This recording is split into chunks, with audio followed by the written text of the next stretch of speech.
Welcome back to the channel. Guys, today we are talking about how to tune your broadheads and get those sighted in so you can get ready for bow season.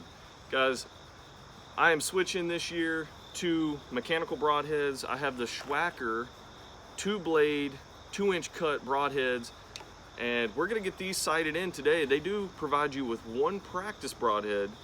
Okay, this does not expand like the normal expandable broadheads do, so it's not gonna tear up your target too bad.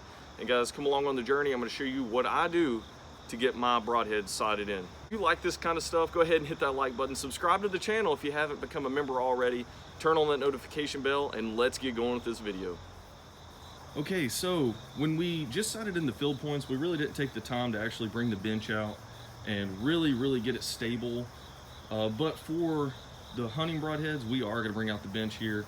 That way we can be as stable as possible when we're sending those bolts down range and getting them dialed in. So I am just gonna brace this off my elbows. I'm not gonna bring out like a bipod or anything like that, but it's gonna provide a lot more stability than just shooting offhand. And yeah, I just have a little cooler I'm gonna sit on. So keeping it blue collar, guys, you don't have to get too fancy with it. Okay, we have a target. We're gonna start out at 20 yards. We do have this already sighted in pretty good with the field points. So before you actually start tuning broadheads, please have your crossbow sighted in with field points first. Or if you go straight into shooting the practice tips, follow the steps, you know, sight it in at 10 yards first. That way you're not slinging bolts into the woods and damaging those things, because they do get really expensive. So you don't want to tear up your brand new broadheads either. So, you know, a lot of people don't practice that much with them, so they'll just go ahead and tune their broadheads first. And, you know, that's okay. If you're only deer hunting with it, then you're not gonna be out there shooting it all summer long. So that's easy to do. So yeah, get you a good crossbow target. And this is just a really cheap one I got from Walmart. And I think I picked it up on clearance for like 22 bucks. I think normally it's like 60 bucks. But just make sure it's gonna be able to withstand the force of those bolts.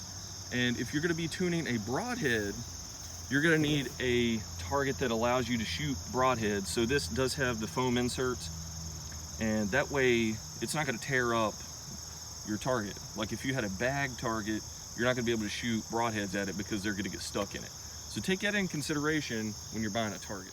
Guys, if you missed the tutorial on how to sight your crossbow in, you can just follow along with some of the steps here. So one of the things we're gonna do is go ahead and take off these adjustment caps.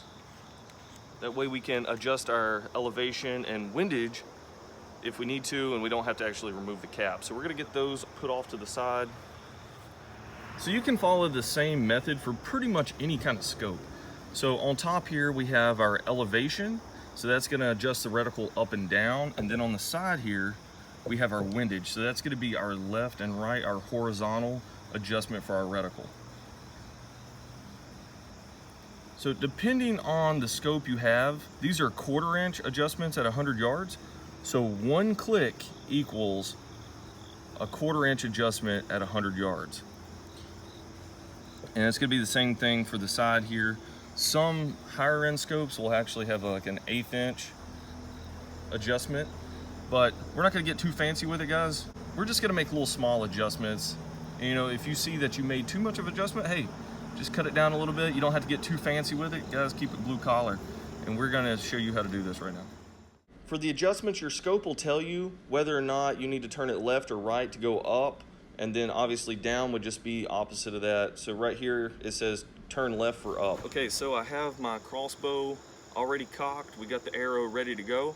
And one thing I would say is make sure you have enough clearance between your rail end of it here and your broadheads.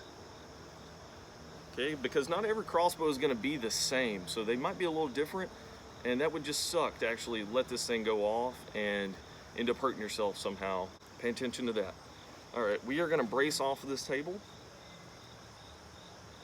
We're gonna take our first 20-yard shot here.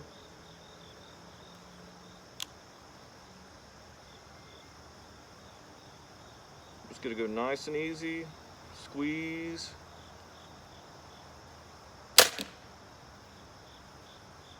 All right, looks perfect. Actually flew pretty much the same as the field points, so that is good. If you are already dialed in, you don't really have to change anything, guys. You just have to trust but verify. All right, so we're walking down here. Look at that. That's a perfect shot. That is the very first shot at 20 yards. We're gonna go ahead and take another shot just to confirm that it's good to go, and then we'll move back to 30. And if you do need to make any adjustments to your windage or elevation, go ahead and do that right now. And with these mechanicals, they pretty much fly just like field points, so you shouldn't have to adjust too much. But if you do need to make any adjustments, go ahead and do it right now. All right, so it looked like both of our 20-yard shots are just dead on, so that's awesome. We don't have to make any adjustments there. We're gonna move on back to 30, and we're gonna see if our second elevation notch on the reticle is gonna be good to go. So we're gonna move on back and we'll take some shots. All right, we've moved back to 30 yards. We're gonna take a couple shots and see if it's dialed in. This does have the elevation reticle, so it should be dead on at 30, and it should be dead on at 40, along with all those other notches, okay? That's how this scope was designed. And this scope was actually designed just for this crossbow, so it's in line with the speed of the crossbow. So definitely keep that in mind when you're sighting these things in.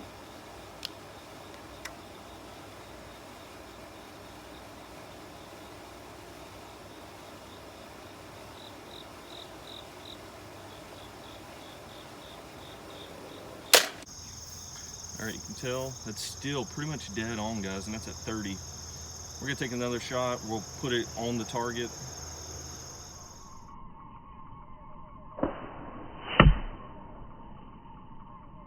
And if you need to make any adjustments to your windage or elevation, go ahead and do it right now.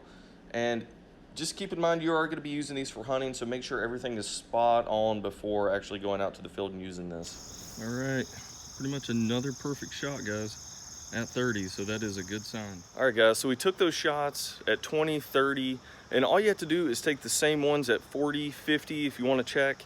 But like I said, that BDC drop-down reticle is actually supposed to be on point for whatever crossbow it's designed for. So definitely check your bow speed and your arrow weight or bolt weight to make sure it's in line with what that reticle in that scope is designed for. All right, or you can just check it out by shooting the ranges and actually determine whether it is where it says it is. So for my scope, it was dead on at 20 and 30.